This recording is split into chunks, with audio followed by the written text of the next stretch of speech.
friends আপোনালোক সকলোকে স্বাগতম জনাইছোঁ মেট্ৰিক আৰু হায়াৰ সেকেন্ডাৰী পৰীক্ষা আহি আছে গতিকে এই কম সময়খিনিত কেনেদৰে পঢ়িলে ভাল ৰিজাল্ট হ'ব তাৰ ওপৰত অলপ কোৱাৰ চেষ্টা কৰিম গতিকে ভিডিঅ'টো শেষলৈকে চাওক প্ৰথমতে তুমি তোমাৰ সিলেবাস কি সেইটো জানিব লাগিব আৰু বহুতেই আমি আমাৰ সিলেবাস কি সেইটোৱেই নাজানো গতিকে সিলেবাসখিনি ভালদৰে জানি লওক কিয়নো এইবাৰ সিলেবাসটো অলপ সালসলনি কৰা হৈছে গতিকে নিজৰ সিলেবাসখিনি ভাল কাগজত বা কিতাপতেই ভালকৈ চিন দি সেইখিনি ক্লিয়াৰ কৰি থৈ দিয়ক দ্বিতীয়তে ইফেক্টিভলি পঢ়া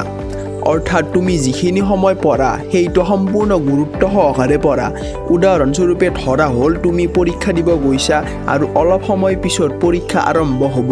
আৰু হঠাৎ তোমাৰ মনত আহিল যে তোমাৰ শিক্ষকে এটা কুৱেশ্যনৰ এনসাৰ ভালদৰে চাই যাব কৈছিল কিয়নো সেইটো অহাৰ চান্স বহুত বেছি আছে আৰু তুমি সেইটো চাব পাহৰিছা তেতিয়া তুমি কিতাপখন উলিয়াই যিমান গুৰুত্ব সহকাৰে সেই কুৱেশ্যনৰ এনসাৰটো পঢ়িবা সিমান গুৰুত্ব দি প্ৰত্যেক দিনেই পঢ়া তেতিয়া নিশ্চয়কৈ কম সময়ত তোমাৰ বহুখিনি সিলেবাস কমপ্লিট হ'ব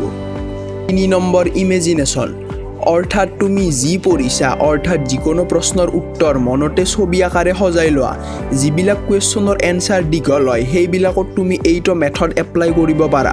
অৰ্থাৎ যদিহে প্ৰশ্ন আছে যে পাকস্থলীত হোৱা পাচন প্ৰক্ৰিয়া বৰ্ণনা কৰা তেতিয়া তুমি ইমেজিন কৰা যে মুখেৰে খাদ্য সমাল তাৰপিছত পাকস্থলীত প্ৰৱেশ হ'ল ইয়াৰ পৰা কিছুমান ৰস নিঃসৰণ হ'ল এনেকৈ চেষ্টা কৰা তোমাৰ বেলেগ বেলেগ সাবজেক্টতো বেলেগ বেলেগকৈ এইবিলাকৰ একোটা কাহিনী বনাবলৈ এইটো নিশ্চয় ইণ্টাৰেষ্টিং লাগিব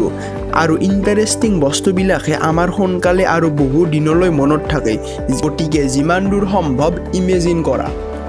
4 নম্বৰ পুৰণি কুৱেশ্যন পেপাৰ চোৱা পুৰণি কুৱেশ্যন পেপাৰ কালেক্ট কৰি সেইবিলাক সলভ কৰাৰ চেষ্টা কৰা কিয়নো তেতিয়া সেইবিলাক সলভ কৰিব পাৰিলে তোমাৰ কনফিডেন্স আহিব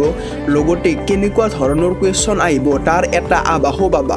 গতিকে কুৱেশ্যন পেপাৰ এখন লোৱা আৰু 3 ঘণ্টা বহি সেইটো সলভ কৰাৰ চেষ্টা কৰা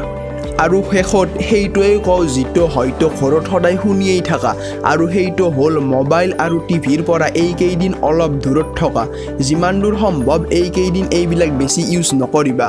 গতিকে যদি এই ভিডিঅ'টো চাই ভাল লাগিছে ভিডিঅ'টো লাইক কৰি দিব কেনেকুৱা লাগিছে ভিডিঅ'টো কমেণ্ট কৰি জনাব আগলৈ ভিডিঅ'টো শ্বেয়াৰ কৰি দিব আৰু এনেকুৱা ধৰণৰ ভিডিঅ' পাই থাকিবলৈ ছাবস্ক্ৰাইব কৰি দিব ধন্যবাদ